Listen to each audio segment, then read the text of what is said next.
Y bueno, mi gente, bienvenidos a un nuevo episodio de Marineros al Día. Ayer tuvimos la oportunidad de ir en vivo por Instagram para que ustedes vieran un poco de lo que estaba pasando en la final de la Northwest League, donde en el juego de ayer se terminaron quedando con el campeonato del 2025 los Everett Aquasox, el equipo filial de los Marineros de Seattle de la clase A fuerte, que están aquí en los alrededores de Seattle, en Everett.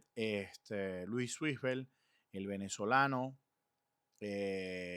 jugador de los Navegantes de Magallanes, fue el que se quedó eh, con, yo creo que con el galardón del jugador más valioso de ese encuentro. Dio un cuadrangular en el cierre de la tercera entrada para voltear la pizarra 4-3, y ya de ahí los Eugene no iban a regresar. De ahí el relevo de los Everett Aquasox hizo un gran trabajo.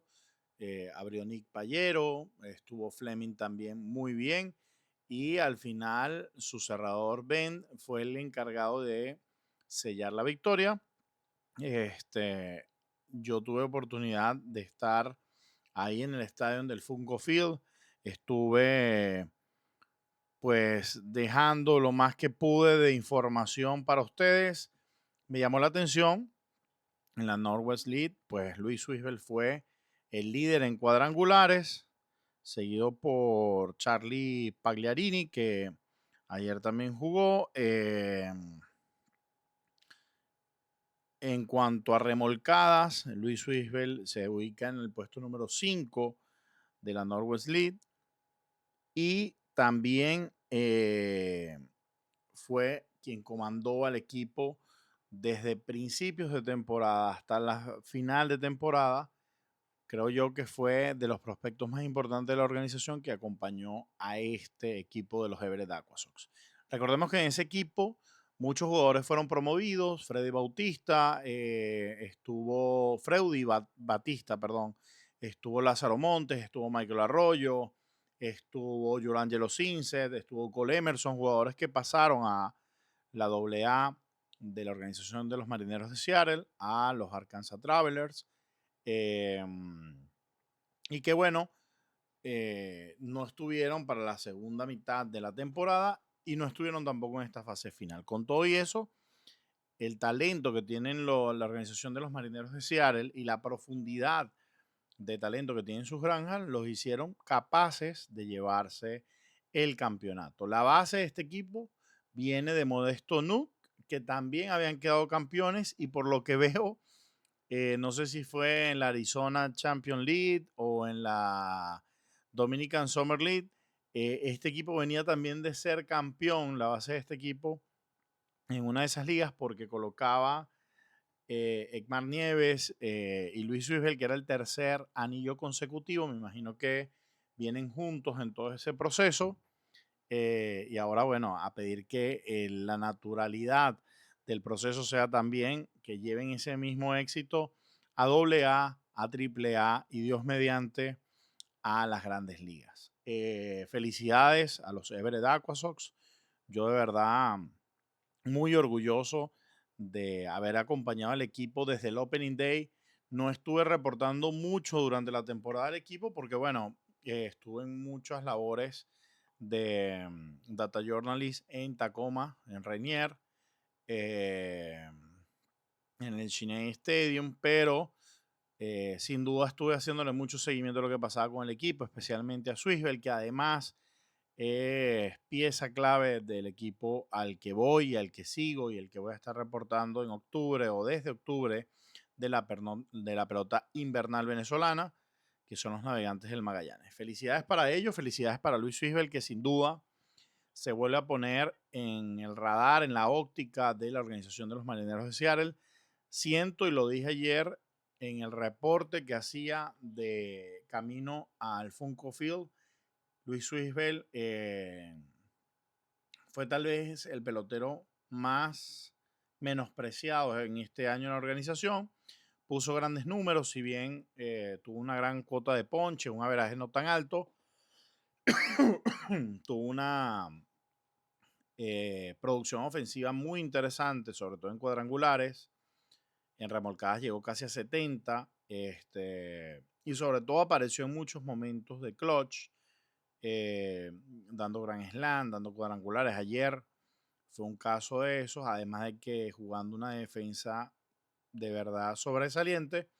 Y me extrañó que no fuera promovido este año a los Arkansas Travelers.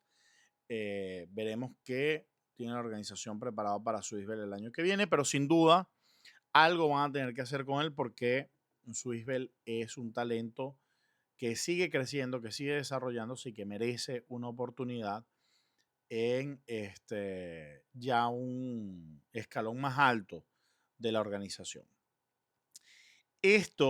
Todo esto que pasó con los Everett Aquasox se da en medio de la mejor racha que ha presentado el equipo de los Marineros de Seattle esta temporada.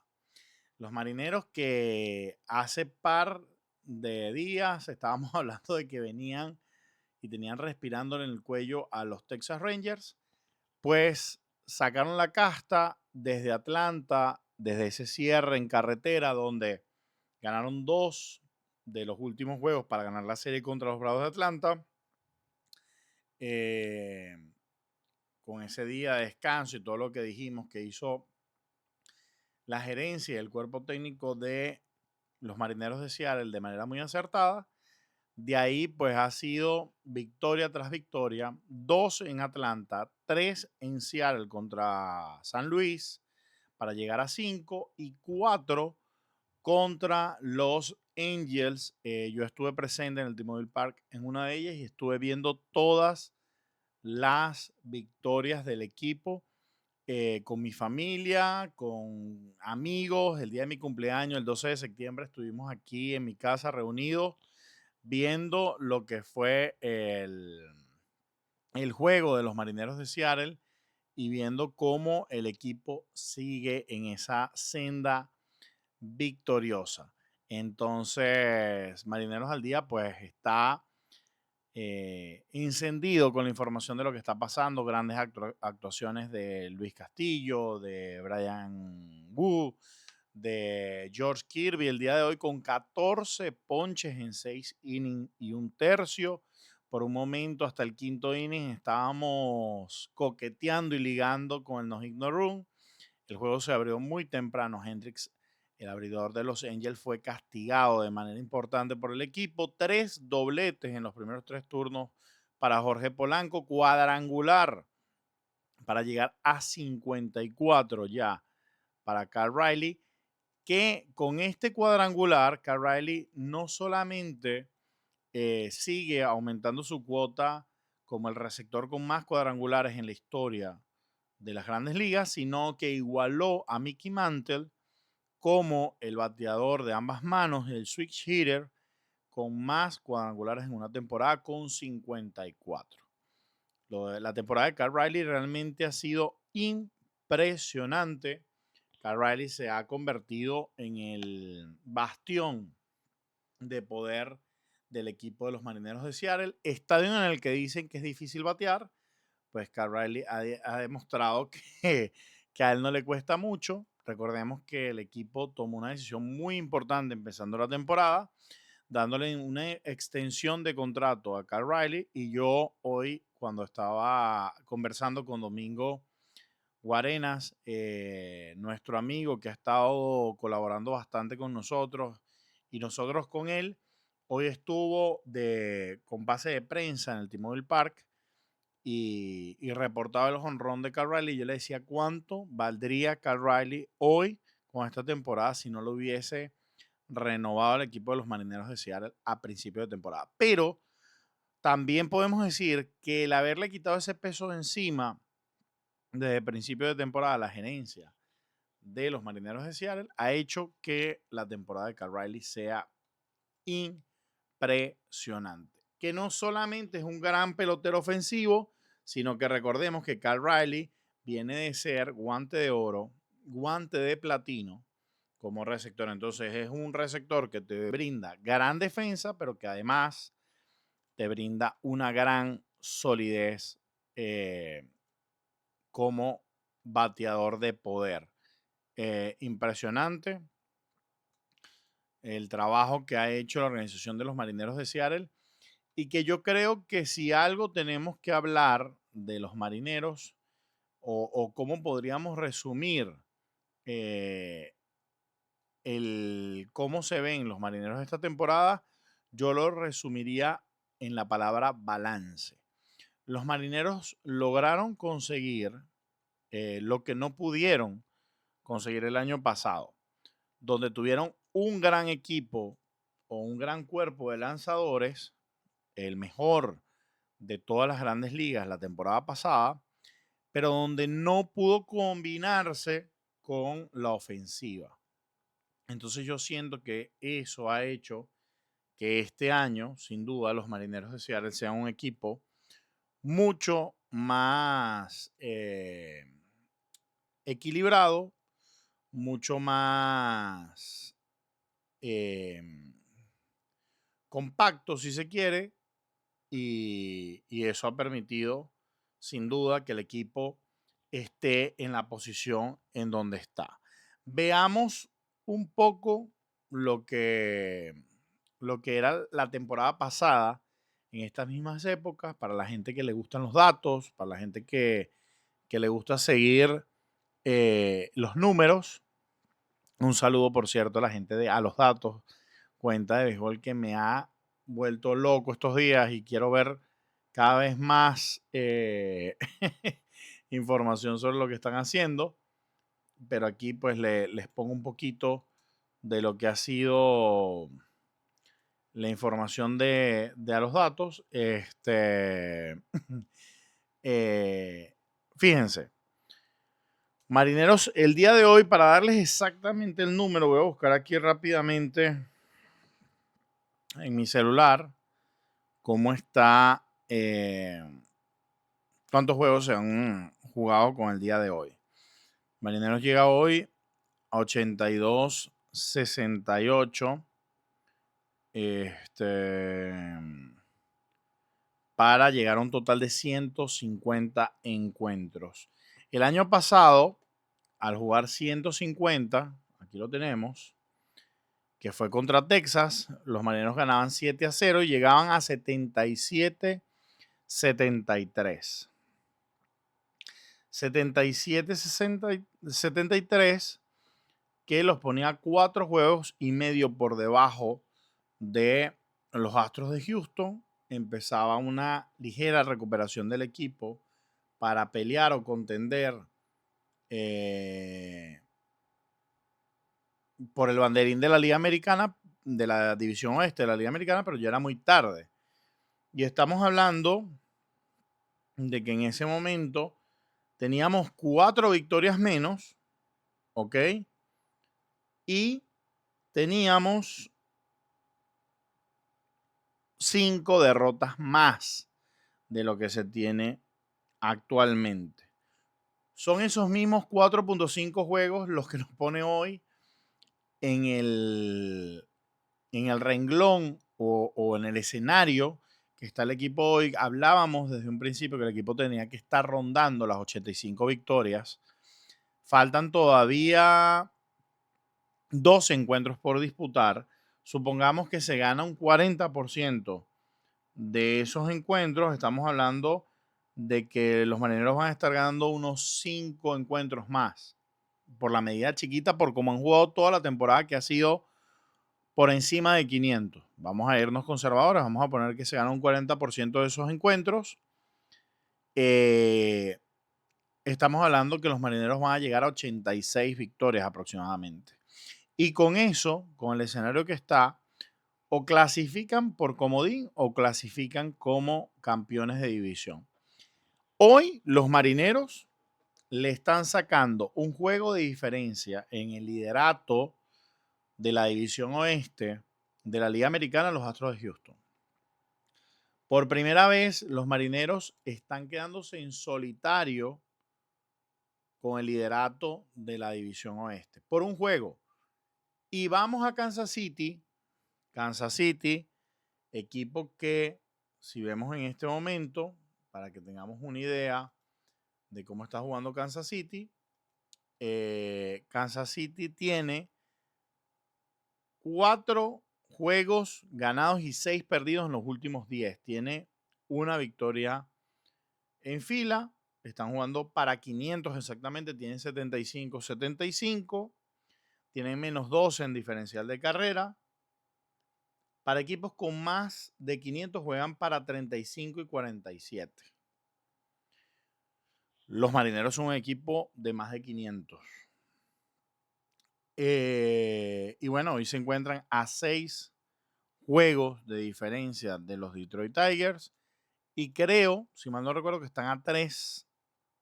No, ya están a 6 del comodín.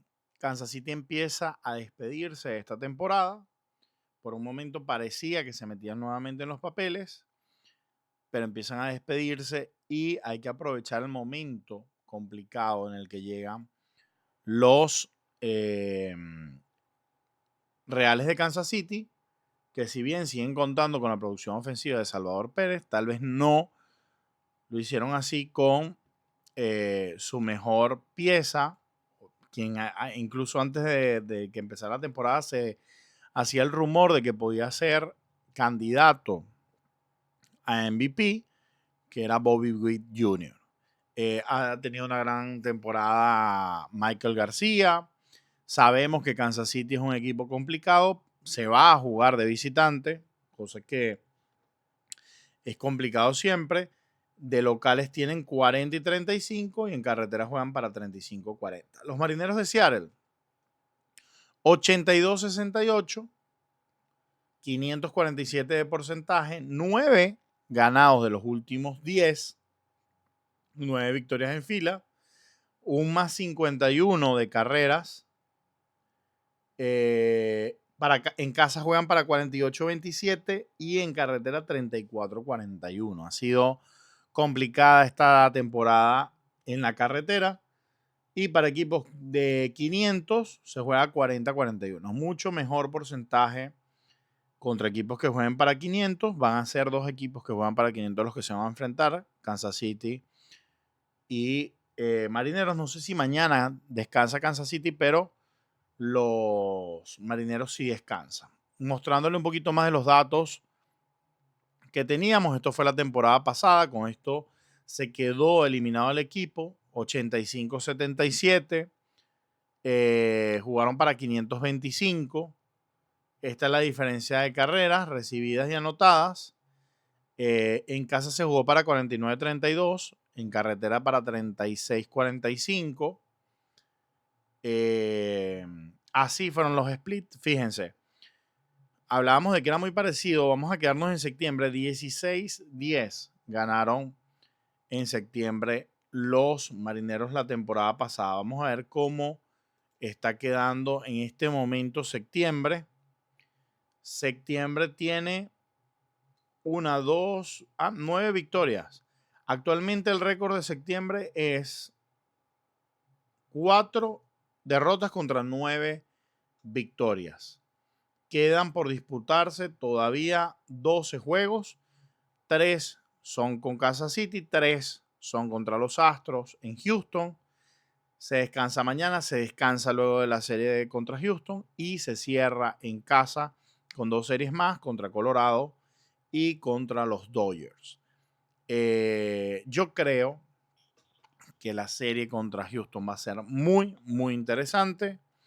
Estamos en los números, se está jugando para 9-4. Hay que seguir en esa proporción. Son 13 juegos. Son 9. Entre 13 se está jugando casi para 700. Eso tal vez va a bajar a los números que ha jugado toda la temporada el equipo. Pero es como les digo, el equipo ha estado jugando en casa para 48-27. Vamos a sacar esa cuenta rapidito. Sería 48 entre 75 para 640 en casa. Pero el equipo ha estado jugando en overall para 547. Como se va a carretera, es normal que podamos perder alguna de esas series. Se viene de ganar 3 series en fila, una de visitante, 2 en casa.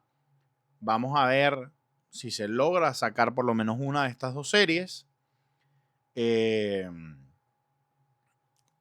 quita las 2, quien quita se sigue con la racha, pero estadísticamente, probabilísticamente, lo que nos dice la lógica es que los marineros tal vez puedan tener un revés en una de estas 2 rachas. Ojalá no sea contra los Astros de Houston. Y el año pasado, fíjense, contra Houston se ganó la serie. 8 victorias, 5 derrotas. Contra Kansas City se igualó 3-3. Contra Colorado no se jugó el año pasado. Ah, no, sí, aquí está. 2-1 en 3 juegos. Contra los Dodgers se perdieron los 3.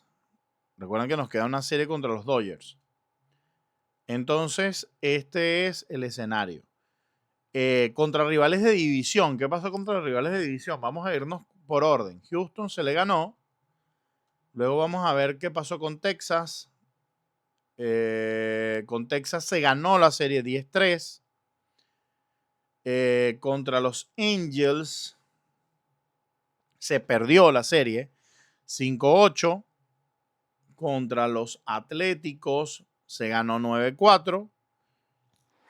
Y me queda un equipo para ver. Estamos hablando de Texas, Houston, Angels, Atléticos y los Marineros. No, sería todo. Ok. En la primera mitad se jugó para 52-46. En la segunda mitad 33-31. Una muy mala segunda mitad. Partidos ganados en 9 innings fueron 76-69. En extra inning 9-8. Se perdieron muchos juegos en la línea. Por una carrera 27-28. Las pulseadas estuvieron muy parejas la temporada pasada. Los interligas quedaron 26-20. Así fue el escenario de la temporada pasada de los Marineros. ¿Qué está pasando este año? Bueno, y así están otra de los datos. La seguidilla de victorias más larga que tuvimos fue 4 y la de derrotas más larga que tuvimos el año pasado fue de 5. Quedamos de segundo a 3 juegos y medio del líder del banderín y a un juego, medio juego de clasificar por comodín, que clasificaron los Detroit Tigers como tercer comodín. Ahora vámonos a lo que está pasando hoy. Con 149 juegos y está faltando el 150, el equipo está empatado, realmente ya está a un juego, jugando para 82-68. Tiene la seguidilla más larga de victorias de la temporada. Fíjense, dicen que la seguidilla más larga ha sido 8, ya es 9, y la seguidilla de derrotas más larga ha sido 5. Estamos de primero en el ranking, a un juego por encima del primer lugar. Y aquí están los datos de cómo ha sido. Fíjense que esto que les mostré, creo que entonces pertenece. ¿Dónde está? Quiero ver esa misma tabla que tenía. Bueno, ahorita se las muestro bien. No, aquí está. Vamos a poner esta. El equipo está jugando para 81-68. En la casa 47-27. En carretera 34-41. La primera mitad fueron 51-45. La segunda mitad está siendo 30-23. Está siendo mejor la segunda mitad hasta ahora. En 9 innings se han ganado 71 y se han perdido 57 encuentros. En extra inning 10-11. Muy parecido al año pasado. Con diferencia de una carrera, se han ganado más encuentros este año. 30 victorias, 21 derrotas. Y se ha hecho demasiados encuentros, o sea, 51 encuentros. De 150 estamos hablando de un 30% de los encuentros se han resuelto por una carrera. Interligas está 22-20. Septiembre se va para 667, lo que les decía. Incluso más, 690, casi 700, porque aquí está faltando la victoria de hoy. Y fíjense, las series que se han perdido contra Arizona se perdió la serie, contra Baltimore se perdió la serie, contra... ¿Quién más? Contra Boston se igualó, contra Houston está igualada y se va a definir en esta serie de carretera. Contra Kansas City Royals está empatada y se define mañana. Contra Los Angels se ganó. Contra Milwaukee se perdió 2-1. Contra los New York Mets se perdió. Contra los Yankees se perdió 5-1. Se perdió esa serie. Una victoria, 5 derrotas. Contra los Phillies 3-0. 3 derrotas, 0 victorias. Igual que contra San Francisco, 3-0. Contra Tampa Bay se ganaron 3, se perdieron 3. Y contra los Texas Rangers se han ganado 10 y se han perdido 3 solamente. Contra Toronto se perdió la serie 4-2 y contra Washington 2-1. Las dos series contra Houston y contra Kansas City están igualadas 5-5 y 3-3, si no me equivoco, ¿no? Perdón, 2-2 y 5-5. Entonces vamos a ver qué pasa en estas dos series. Básicamente eso es lo que tenía de data por este lado. Creo que eso deja bien claro el escenario sobre el que estamos parados para este final de temporada. Creo que la serie contra Colorado puede ser un regalo, aunque pregúntenle a los Dodgers de Los Ángeles si es un regalo jugar contra Colorado, a pesar de que Colorado tiene un récord tan malo. Para eso quedan esos equipos, para complicar la existencia de los demás. Ya Filadelfia está clasificado, ya Milwaukee está clasificado. Y se complica mucho la americana y sobre todo el tema del comodín, porque si vemos cómo está actualmente esa tabla, vemos clasificado a Toronto Blue Jays, a los Detroit Tigers, clasificados hipotéticamente a los Seattle Mariners ganando el banderín, ¿ok? Todos estos equipos están clasificando directo. Y luego tenemos en el comodín a Yankees liderando el comodín a medio juego positivo Boston, Astros de Houston son el tercero en el comodín, Texas Rangers a 2 juegos de Houston y los Cleveland Guardians a 2.5 juegos. Kansas City Royals a 6, Tampa Bay 7.5 y ya de ahí se empiezan a alejar. En la nacional, clasificado ya Milwaukee, clasificado ya Filadelfia. Los Ángeles Dodgers son el tercer equipo clasificado por banderín en este momento. Los Chicago Cubs son el primer banderín, el primer comodín. San Diego son el segundo. Y los Mets están en este momento en el tercer lugar del comodín. A 1.5 de San Francisco, que se niega a rendirse. Arizona, que prácticamente se desmanteló en la agencia de cambio, gran parte con la venta de Josh Naylor y Eugenio Suárez a los Seattle Mariners. Están a 2 juegos y Cincinnati están a 2.5. Cuidado con estos 3 equipos y la persecución que tienen contra los Mets. Entonces, mi gente, se vive un momento muy dulce de la temporada. Los marineros están en muy buena posición para clasificar. Yo creo que tienen que conseguir por lo menos 4 o 5 victorias más. Con eso es prácticamente imposible que se queden fuera, aunque todo puede pasar. Esa es la realidad. Ya de ahí yo siento que los marineros son un equipo muy peligroso en postemporada porque tienen la ventaja de tener un staff de lanzadores que ha ido de menos a más que vienen con cierto descanso casi obligado. Son pitchers que no han lanzado gran cantidad de innings, la mayoría de ellos, Logan Gilbert, Bryce Miller, George Kirby, porque presentaron lesiones y porque tuvieron un descanso forzado durante el principio de temporada. Entonces, eso puede beneficiar a los marineros. Se le está dando mucho descanso a Andrés Muñoz, quien no se ha necesitado para muchos encuentros y se le da descanso. Hoy por lo menos no lanzó, no era necesario. Ayer tampoco fue el encargado de salvar, no era necesario. Mañana descansa porque no se juega. Entonces, tenemos la ventaja de que el equipo se ha ido estructurando de tal manera de que tenga la suficiente capacidad de tener profundidad para descansar a algunos peloteros. Hoy JP Crawford se fue a mitad de juego, Julio Rodríguez igual, Víctor Robles jugó el center field, Leo Rivas se quedó en el shortstop. Entonces, son esas cosas que han ido pasando y que han ido permitiendo la confección del equipo, dar mayores descansos y llegar más completos a esas series. Clave lo que pasó en Atlanta, creo que fue un mensaje y un aprendizaje para todos dentro y fuera de la organización.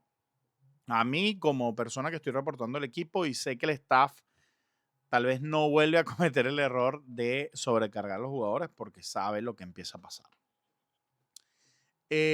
Vámonos con algunos datos ya individuales.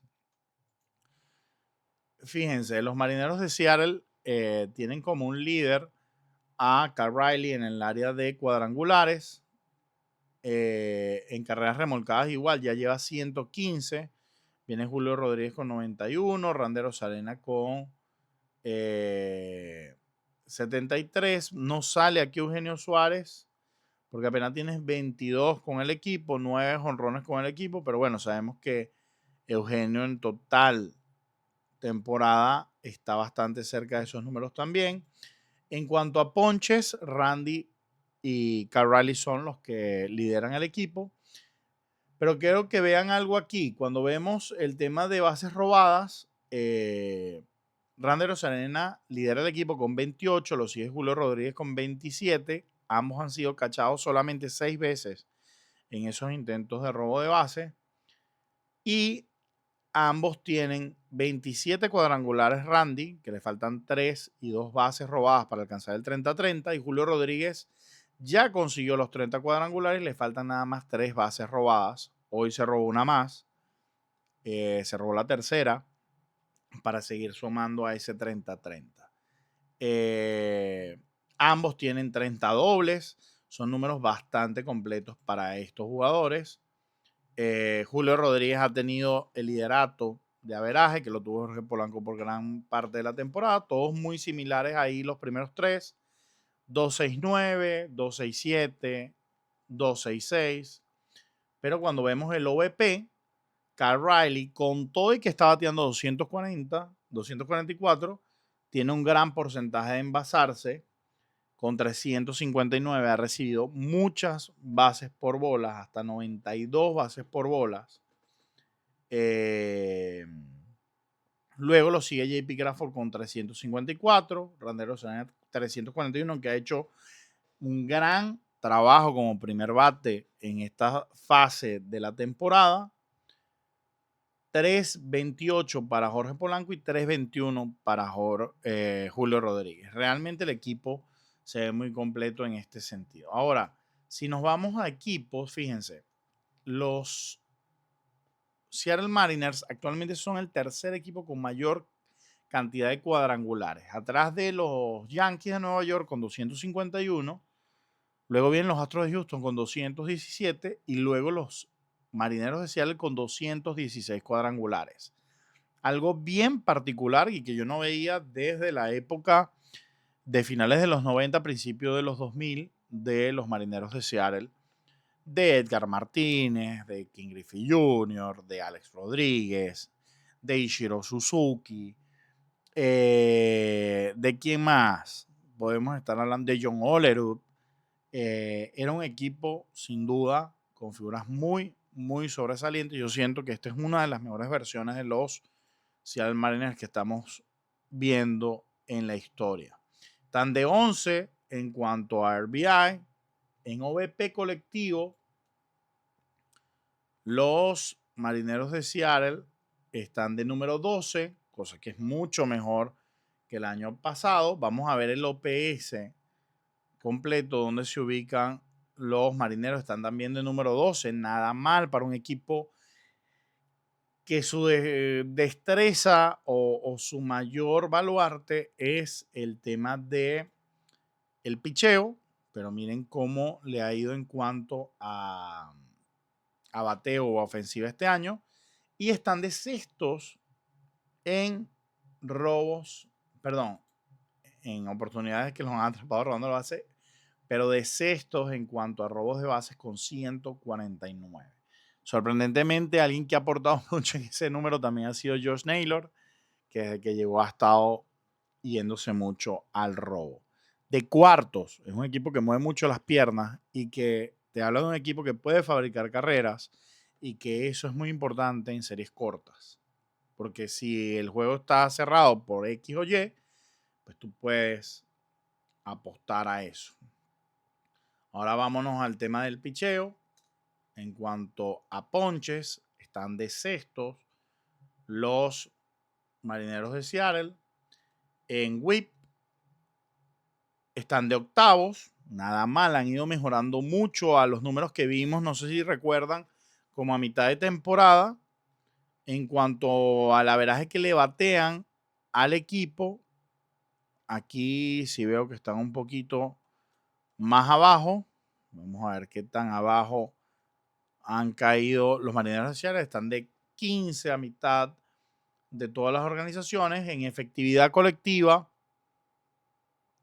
los Marineros pasaron por un momento bien complicado con el picheo. Luego se fueron recuperando. Están de 15 en efectividad. Y bueno, yo creo que... perdón, estos son en carreras permitidas. En efectividad colectiva aquí está. Los Marineros están de 14. Sí, el picheo y el bateo se ha ido balanceando mucho más. Ni son los mejores en el picheo, ni hoy son los peores en el bateo. En todo están de mitad de tabla hacia arriba en un top 10, top 15, pero que ese balance entre ambos renglones son los que lo mantienen metido sin duda en la pelea. Para esta temporada, si me preguntan a mí, ya si no vemos por team, sino que vemos por jugadores, el mejor pitcher ha sido Bryan Woo, pero vamos a ver si así también lo muestra las estadísticas. La mejor efectividad del equipo, Bryan Woo, 3.02 contra 3.77 de Luis Castillo. En cuanto al whip, Bryan Woo. En cuanto al averaje, Bryan Woo. El problema es que muchos de los demás jugadores no participan en esta porque se han perdido demasiados juegos. Estamos hablando, bueno, y en victorias 14 y 7 contra 9 y 8. En cuanto a ponches, quiero ver en cuanto a ponches, quién está liderando. Bryan Woo con 191, luego viene Logan Gilbert, que parecía una muy buena temporada de Logan Gilbert, pero que poco a poco fue perdiendo fuerza, sobre todo por esas semanas que tuvo que ausentarse por la molestia que tenía en el antebrazo de lanzar. Y ahí están los números. Bryan Woo ha liderado todas las estadísticas de lanzadores esta temporada. Es quien tiene más victorias, es quien tiene menos efectividad, es quien tiene más innings lanzados, es quien tiene más ponches propinados, tiene una buena cuota de bases por bolas, pero yo creo que se compensa un poco con la cantidad de entradas lanzadas. Quien le batean el menor averaje, por ahí veo tal vez a Eduard Bazardo, bueno, que en relevista ha sido una máquina Eduard Bazardo, tal vez no es comparable. Andrés Muñoz, claro, estamos hablando de otro renglón que ya es los relevistas. Para mí, Eduard Bazardo, Andrés Muñoz y Mac Brash han hecho un trabajo en el relevo impresionante, acompañados, por supuesto, de Gaby Spader, de Carlitos Vargas, de Caleb Ferguson, que llegó a reforzar el equipo, pero nada como lo que ha hecho Eduard Bazardo, Andrés Muñoz y Mac Brash. Para mí ellos han sido los encargados de mantener en la raya al equipo. Y bueno, básicamente esto es lo que tenía para ustedes el día de hoy. Los Tacoma Rainiers también tienen posibilidades de pelear una plaza en la postemporada de la Pacific League en el AAA. Seguimos pendientes de los prospectos del equipo. Acuérdense que allá está Ben Williamson, que allá están nombres como Lodi Taveras, que se adquirió de Texas Ranger y que está teniendo una muy buena segunda mitad con el equipo AAA.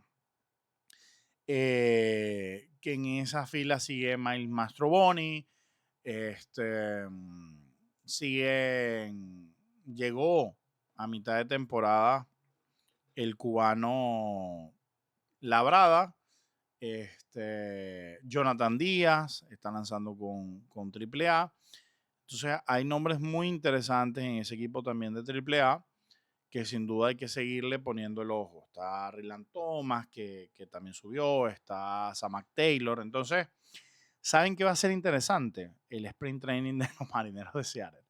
Son demasiados talentos disputándose en muy pocas posiciones. O sea, va a ser un desafío sin duda para el equipo. Pero bueno, me despido de ustedes. Reportó para Marineros al Día Miguel Riera, su servidor, el podcaster de Marineros al Día. Y cualquier cosa, ya saben, tengo mis redes abiertas para sus preguntas, sus consultas, quien quiera colaborar, quien quiera participar en una videollamada, con mucho gusto. Yo sigo en contacto con Jorge Bautista, sigo en contacto con Luis Suisbel, sigo en contacto con Jonathan Díaz, con quienes me han abierto también un poco el espacio para interactuar y saber un poco de ellos, con Lázaro Montes, sobre todo, por supuesto, peloteros latinos. Y nada, darles a ustedes la información que yo pueda tener acceso para que estén enterados de lo que está haciendo esta temporada histórica, sin duda, de los Marineros de Seattle, y que ojalá en esta primera temporada, aparte del campeonato de los Everett Aquasox, podamos celebrar la hazaña de los Marineros de Seattle, de por lo menos llegar a una serie mundial. Les mando un fuerte abrazo y nos vemos en el próximo Marineros al Día.